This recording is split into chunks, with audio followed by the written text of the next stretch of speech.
નમસ્કાર, સમય news YouTube ચેનલમાં તમારું સ્વાગત છે. ગુજરાતમાં લોકસભામાં કોંગ્રેસમાં કેટલી બેઠકો જીતશે? શક્તિસિંહ ગોહિલે કર્યો મોટો દાવો. દિલ્હીમાં કોંગ્રેસના નેતાઓની બેઠક મળી હતી અને આ બેઠકમાં રાહુલ ગાંધીએ જયરામ રમેશ સહિતના નેતાઓને હાજર રહ્યા હતા. આ દરમિયાન ગુજરાત કોંગ્રેસના પ્રદેશ અધ્યક્ષ શક્તિસિંહ ગોહિલ કોન્ફરન્સમાં જોડાયા હતા. ત્યારે તેણે કહ્યું હતું ગુજરાતમાં પહેલાં ભાજપ કહ્યું હતું કે 26માંથી 26 બેઠકો 5 લાખની લીડ સાથે જીતીશું અને કોંગ્રેસના ઉમેદવારો નહીં મળે. આ મજબૂતાઈની ટક્કરથી બોલવાની બંધ થઈ ગયું છે ભાજપનું. ત્યારે ક્યારે પણ કહેશે નહીં કે અમે 5 લાખથી જીતીશું. આગળ તેણે કહ્યું કે એક જગ્યાએ ભાજપ રમત રમી ગયું છે. સપોર્ટર સિગ્નેચર્સ મેચ કરાવવાનો પાવર નહોતો, તે પણ જીતી ગયું છે.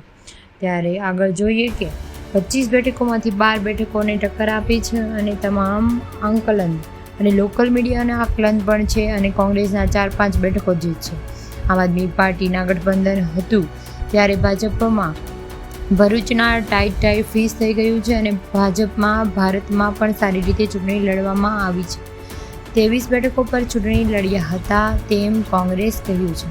ત્યારે ભાજપમાં ઝઘડા ચાલતા હતા અને 2 જગ્યાએ ઉમેદવારો બદલાવવા પડ્યા હતા.